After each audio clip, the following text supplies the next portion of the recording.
Hi, Warren. Hey, how are you doing? I'm doing good. How about yourself? This is my I just woke up face. I woke up at 5. I had to get my daughter up so she could get a plane, and then I went back to sleep. So this is my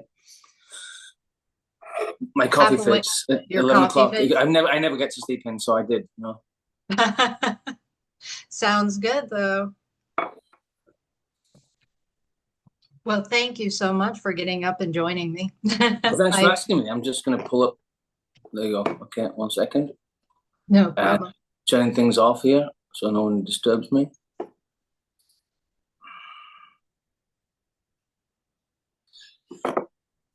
Hi. Hi. There you go. Now I'm here. Now I'm here. We're Perfect. 3 minutes early, so I'm good. That's okay. That's okay. So I know you've come out with a new album, and I like it. I do. I was listening to the songs, and it's incredible.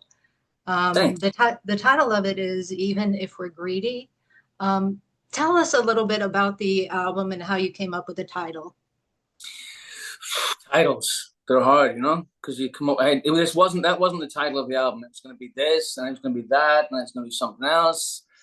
And there are 3 songs in the album that there are 3 different producers. Well, 4 if you count me. 4 different producers on this record. I usually use 1 or 2 people who work together, but with this one, I worked with 3 other guys and myself, separate studios, and I had the title, and the title was going to be one of the songs. It was going to be "Sweet Bird of Sorrow," which is on the album twice, with a band and acoustic at the end, and that was going to be the title of the album. But I just wasn't. It was getting too literal, That's a song I wrote about a couple that I saw on the bus on my way home, and Okay. they both had like tattoos on their hands of like swallows or sparrows, and I looked at them. I'm like, there's a song in there, and by the time I got off the bus, most of the song was written.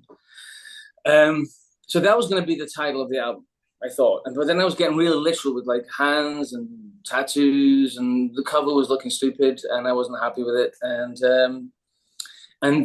one of the guys, the guy who recorded the first song on the album, Winding Road, Kyle Lacey.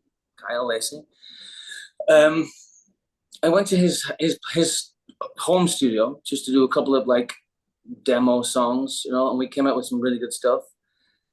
And as I was in there, I saw a painting on the wall, and the painting is the cover with the table and the chair, 2 chairs. Okay. That's the cover of the album, and it's by his partner Amanda D'Amico, and I finally plucked up the courage to ask if I could use it as a cover because it was on the wall and I loved it, and she did it. And I've been there many times, and I saw the cover, and I'm like, I want that as my album cover. And then I had to figure out what the album's called because I Okay. knew I wanted that cover, and I got to come up with a title. And so the title comes from the second song, which is "Bottomless Cup," Okay. and there's a line in the song, "Even if we're greedy." And there's a table, and I'm like, whatever, it's fine, that'll do. That'll do. Like, what did title? You title your album like Warren Malone or Bob Smith. The cover and the title don't mean anything.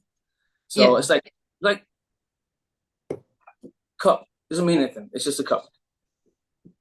But there was a process. There was definitely a process, and it changed and changed and changed. And I dialed it in towards the end, and I love the cover. I love that painting. So I was I was happy to have a title that somehow fit the cover. Yes. Even if Yes. we're greedy, we do eat at tables after all. Mm. So what drew you to the song, Real Thing? What made you want to Oh, record it? real thing. Wow, that's old. That's like I moved to San Francisco in '93 from Ireland. I was living in Ireland for a year before that. I'm English, but I was in Ireland for a year, Hmm. living in a tent, which was fun. And then I moved to San Francisco, and I met this guy called Sean Hayes, Yes. and we became really good friends really quickly. And he was amazing. He is, but he was then at the time. I was just blown away by how amazing he was. And he had so many good songs, so many great songs. But this one I particularly loved, and he never recorded it. And I probably haven't sang it in like apart from recording it, and I did an acoustic version of it during COVID. I got a bunch of COVID projects that are only on Bandcamp, and that I did a version of that, just a simple guitar version, and it's just a song that takes me back 30 years to San Francisco and meeting really talented people and feeling really good about myself. And, and there was a time when you came to America, you could be anything you want to be. Mm-hmm. Come here, tell the world you're a cobbler. You're a cobbler, you know? And I love that. It's like I come here and be anything I want to be. And it felt like a rebirth. And I met some really great people, very talented people. And that song has just stuck with me forever. And I think it's a beautiful song. And that's why finally I ended up recording it. Okay. Um, so I noticed too on your album, you've got like a blend of so much music and everything. One song is different than the other. One song might, be a little quicker, a little slower. But you said you go through a process as you're recording. Did the songs come first and then the title of Title of the the? album? Yes. The title of the album came last, absolutely last, because you don't know, You're just doing stuff and you're moving things around, and it's like painting a it's just like painting a picture or drawing something. You don't know what it's going to look like until the end. Mm. So I was making this. The interesting thing with this album is that, like, actually go back to Real Thing, is probably the first. I did that vocal. I sang that vocal at this table, at this kitchen table, in COVID. And I sent it to one of the guys I work with, Brandon Wild, in Mhm. COVID, and said, clean this up and send it back. And I just want him to clean up the vocal and make it sound good. And then it sat around in his computer for since COVID, since like 2022, 21, 22. And then he sent it back with all of the drums I actually sent the vocal and I sent the fiddle parts. I had a violin player. She sent her parts to me. So I just sent it to him and said, clean this up so I can put a guitar in it. And by the time he chipped away at it, which is 5 years, 4 or 5 years, which in that time I put lots of other stuff out. I forgot about this track. By the time he chipped away at it and worked on it and added all the parts, I was like, oh wow, that's just great. I thought this was going to be a demo, and now it's a track, So it's kind of the first track in the album, really, from 5 years ago. And I work really quickly. I don't spend that long on records. I put a lot of records out. Like Mhm. Winding Road, for instance, took 2 hours to record, Oh, wow. which is, I don't know if you know about recording, that's nothing. It's nothing. Real Thing took 5 years. Took 5 years. I was just chipping away at this thing. I'm like, oh, now we got there. Now it's good. So, did I answer did I answer your question? I can't remember what the question was actually. Yes, what you did answer the question, I did. yes. What drew you to the song "Real Thing"? Yes, yes. Oh no, Um it was. Oh no, I didn't answer your question. So the different types of feels on all the songs. You asked me about that, right? All the different kind of vibes. yeah. Winding Road was the first track. It just wanted a simple 4 chord girl group, a bum, bum, bum. Okay. He's the leader of the pack. That kind of vibe, the girl group kind of 60s vibe, which I think we got on the first song. Yes. And it didn't really appear to me to be a retro kind of album. Mm. But once it was all done and finished, because Love Letters is on there. Love Letters is the 4th track, which is an old jazz standard. I can't remember who did it apart from Elvis. Elvis Yeah. did a version which is great if you find the right one. And once I recorded that and listened back to the whole thing, I'm like, it's kind of a retro album. The first song is like a 60s girl group thing. Let me look at the titles on this. Bottomless Cup is like a big stringy kind of bombastic waltz. And then Up and Run Away, the next song is like a rockabilly thing. Love Letters is a classic torch song. So I think it's pretty retro. It kind of goes back to my early influences of like Elvis, Roy Orbison, Hank Williams, that kind of stuff. Without being too country, but yeah, those are my crooner influences. Yeah, and that's what I absolutely love about the album is it's like there's always something new. Like it doesn't stick to one thing. It Yeah, moves. it's the whole album's kind of croony, but it just then real thing comes in. And it's just a whole different like vibe, And then yeah, it's old and new at the same time. I think it's old and new at the same time. That's my pick. So you mentioned Elvis and anything and a few others. Was there anybody else who helps inspire you in your music? Yeah, lots of people. I mean, my early influences, my original first record I ever put on was Hank Williams. I was 4 years old, and it was. I have the record here. I have this record. You can't get it, and I'm going to get it now for you. I'm going to show it to you because you can't get this record in America, or you can't get it anywhere anymore. But when I grew up, I had this record by Hank Williams and the Drifting Cowboys, and I was like, I knew that name from when I was 4 years old. And I put this record on, and it has it's on the MGM label with the lion and Oh. and I thought I was delusional for like 40 years. I thought I was insane because you couldn't find it. You go online, it's not online. Hank Williams and the Drifting Cowboys, you can't find that listed anywhere. And I was kind of going insane, thinking that I'd invented this memory, but I know I put the record on. And then I saw just by some weird random choice on eBay or something, I saw Mhm. this record. I'm going to get it for you right now. Hold on, Okay. hold the horses.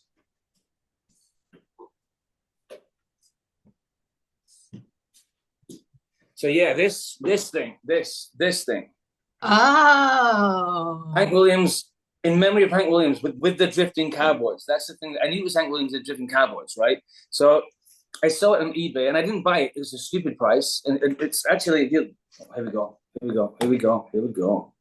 MGM. Oh, There nice. we go.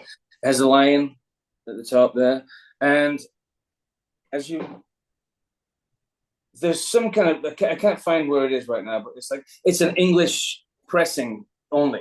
So I grew up in England, obviously, so Mhm. that record was only available in English. It's like a best of, you know. Hank Williams and the Driven Cab. That's the first record I put on when I was 4 years old. Anyway, Oh, my sister, I posted. I don't know. I was on Facebook. I posted something about wow, this record, and my sister bought it for me and sent it to me. So that's nice. oh yeah. That is so cool. That That's is. the first record I ever put on, and yeah, and other influences, early influences, Roy Orbison, um, Mm. all the 50s and 60s singers, and then obviously then you get to the songwriters like Dylan, Neil Young, all the classics, and then I do get influenced by the people I meet, Niall Connolly. I don't know if you know him. Do you know Niall? No, I Niall don't. Niall Connolly, he's great. I was a guitarist for him for a little while. I met Okay. him here in New York, and I was like, I'm going to be in your band. I can hardly play the guitar, but I'm going to be your guitarist. And I joined the band for like one and a half albums. It Oh, was that fun. is We did a bunch of touring. It was great. He's great. He's the real deal. Sean Hayes, obviously, I met him in San Francisco. Changed my life. So yeah, I get influenced. I'm influenced by a lot of people, but I do like to be influenced by people around me because it okay. makes you step up your game. Yes. So uh musicians and everything, they love to play their music and everything like that. Do you have any type of music yourself you like to just like chill out to or relax? But chilling out, I like the Cocteau Twins. You know the Cocteau Twins? No. Oh, you're gonna love those. Okay. Elizabeth Fraser might be the greatest singer on the planet, and sometimes she doesn't even sing words; she just makes noises. They have an album called Treasure. Start with Treasure. Treasure by the Okay. Cocteau Twins. They're from Scotland, and unbelievable. She might be the greatest singer I've ever heard, and that's a chill. That's a chill. She's chill. Not always chill. They've got some earlier stuff that's a little like it's edgier. There's a bit of a drum in there rather than a drum machine. Hmm. Um, Unbelievable. David Sylvian. I like to chill out to David Sylvian. He was in the band called Japan in the 80s.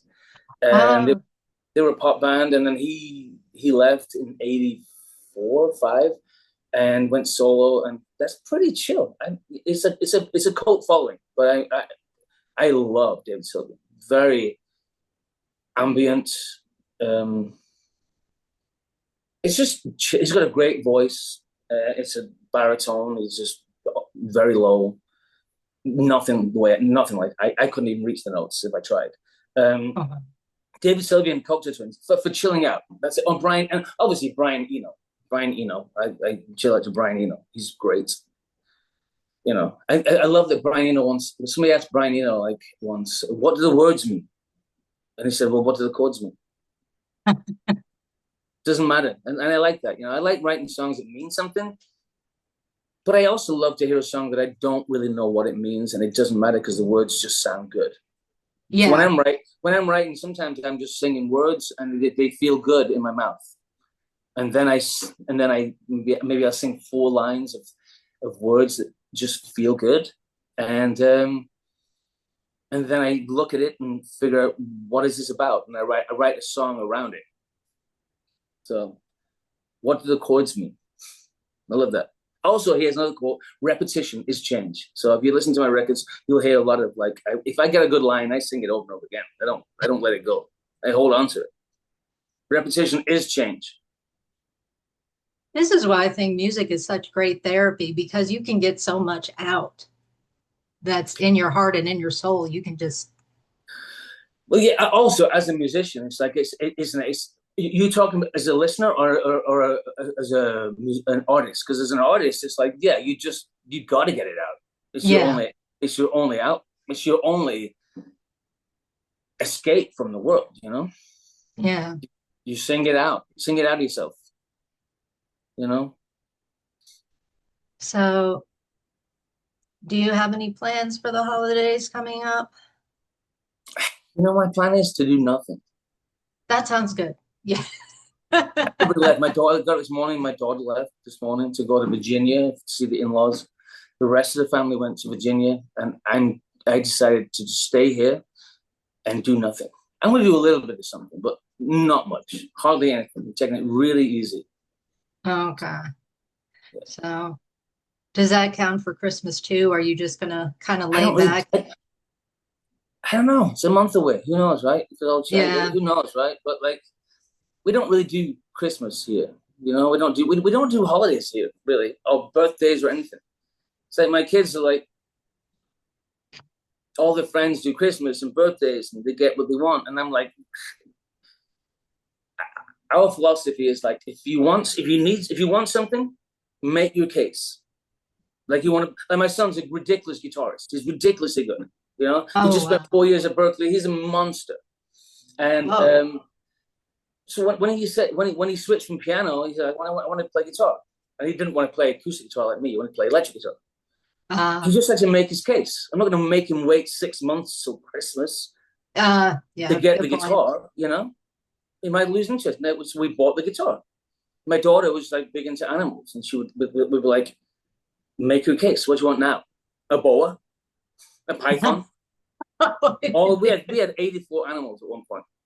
Are you serious? At one point, 84.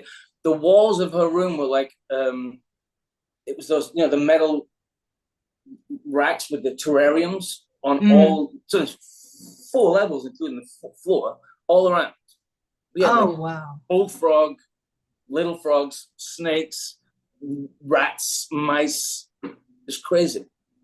Luckily, they all died. They don't live as long as us. I mean, they live a life, but their life is shorter than ours. So 5 to 10 years, they're all gone. Now we lost the cat, actually. The cat died but 4 days ago, Uh, Thursday. We have one cat and a lizard and a dog.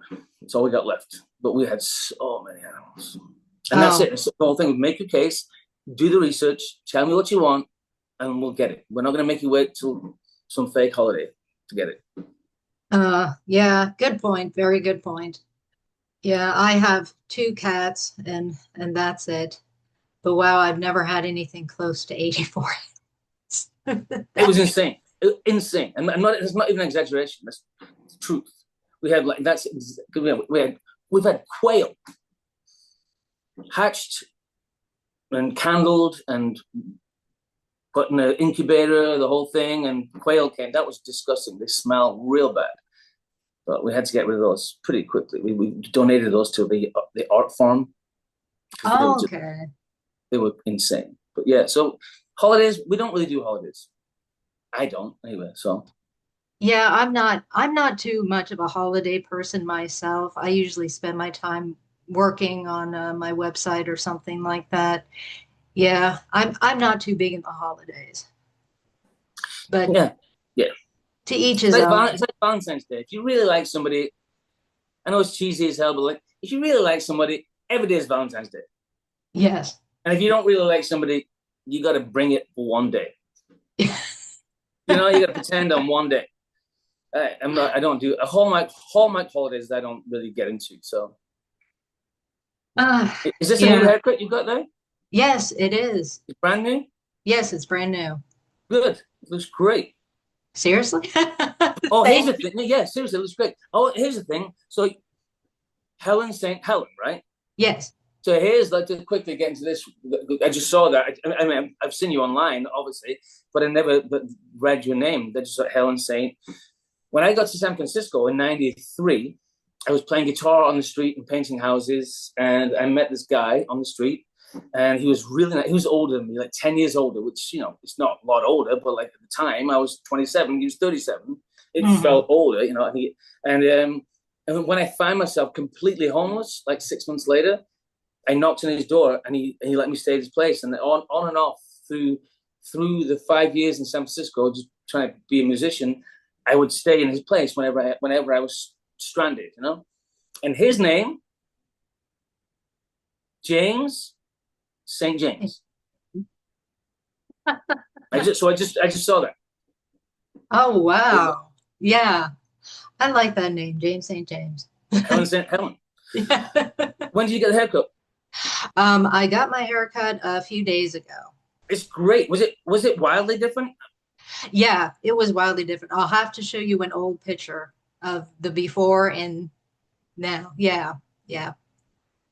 Yeah, it was great. Thank Great. you. Thank you. I Do you appreciate like it. it? I like it. Yeah, it feels comfortable. Yeah, it took me a minute or two to kind of get used to it, but yes, What's the response been? Good, positive. so far so good. So far, Yeah, so yeah. My friend was like, "Did you shave your hair?" I'm like, good. "Yes." I hope so. I Yeah. hope so. Otherwise, something's going wrong. Oh, but tell you what, I'll let you go. But Thank you. before we do you have a website or anything you want people to check out for your album? Just go to warrenmalone.com, which takes you to Bandcamp.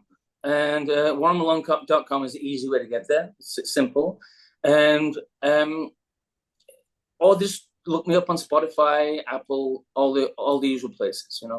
And so, as you know, there's 3 singles out right now on Spotify. The actual album comes out on January the 8th, which Oh, is David Bowie and Elvis's birthday. I just figured, why not? Join the big boy. excellent. Join the big boy. Yes. So you got to pick a date, right? Why not pick one? So that's it. Elvis and David Bowie's birthday. Oh, that is incredible. So yeah, on January the 8th, the album comes out. Even if we're greedy. Yes, check it out, people. Seriously. Oh, it's a beautiful album. Yes, Thank you. absolutely. I'm pleased with it. I think it's a good record. I think it's a good one. I mean, I'm allowed to say that, right? Yes, If I painted a absolutely. picture, I'd be like, I like my picture. I painted it. I wrote a song. I like it. I think it's okay to like what you do. So I think Yes. it's a good record. The people I worked on this album with are very talented, so they made my little songs sound really good. Excellent. Yes. Seriously, people, check this album out. It's great. You won't regret it. Thank you so very much, Warren. Thanks, Sam. I appreciate it more than you know. You take care. You too. Thanks. Thank you. No problem. Bye, Warren.